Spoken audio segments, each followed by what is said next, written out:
معزز ناظرین، آپ کی خدمت میں سلام پیش کرتا ہوں۔ آج ہم بات کریں گے بین المذاہب ہم آہنگی کے حوالے سے، اور اس حوالے سے ایک بڑا ہی بنیادی نقطہ سمجھنے کی ضرورت ہے، جو نہ سمجھنے کی وجہ سے مذاہب ایک دوسرے کے قریب آنے کی بجائے ایک دوسرے سے دور جا رہے ہیں۔ اور وہ نقطہ یہ ہے کہ ہر مذہب کے دو پہلو ہوتے ہیں، ایک ظاہری پہلو ہوتا ہے اور ایک باطنی پہلو۔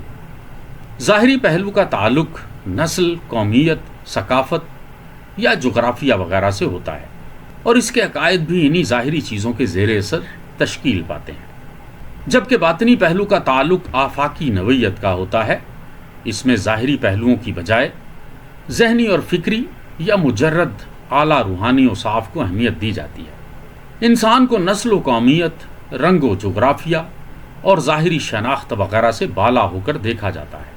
انسانی تہذیب کی ہر بڑی مذہبی روایت، خواہ وہ قدیم ہو یا جدید، کم و بیش ان دونوں پہلوؤں میں اپنا اظہار کرتی ہے۔ ایک ظاہری پہلو جو عوام کے لیے ہوتا ہے، اور دوسرا باطنی پہلو جو خواص القلوب یا باطنی شعور رکھنے والوں کے لیے مخصوص ہوتا ہے۔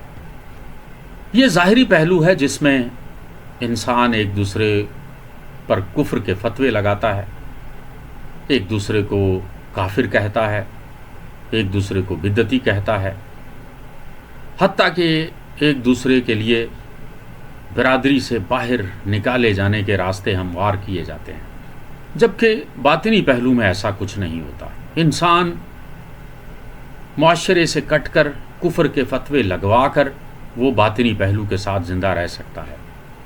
ظاہری پہلو مذہب کا وہ رخ ہوتا ہے جو عوام الناس کی روزمرہ زندگی، اجتماعی شناخت اور ثقافتی نظم و ضبط کو منظم کرتا ہے۔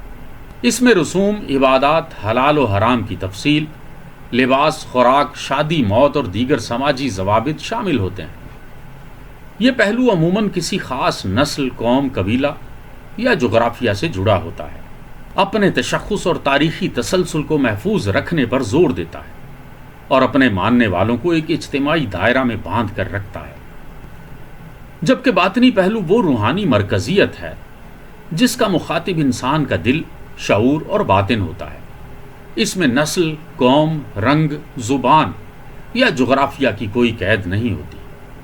انسان کو روح کی سطح پر دیکھا جاتا ہے، جو تمام خارجی اختلافات سے ماورا ہے، اور اصل تاکید روحانی ارتقاء، قلبی تزکیہ اور حقیقت مطلقہ سے قرب حاصل کرنے پر ہوتی ہے۔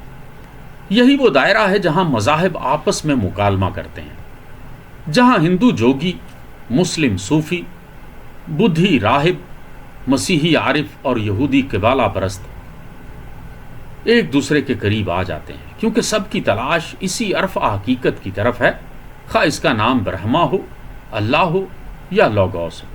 اس کی تمثیل یا تشبیہ ایسے سمجھے کہ مذہب کا ظاہری پہلو گویا شاخیں، پتے اور پھول ہیں، یعنی یہ متنوع ہے، رنگ برنگ ہے اور ماحول سے ہم آہنگ ہے، جبکہ باطنی پہلو جڑ ہے، جو زمین کی گہرائیوں میں پوشیدہ ہے، مگر پوری شاخ سار کو زندگی اسی سے ملتی ہے۔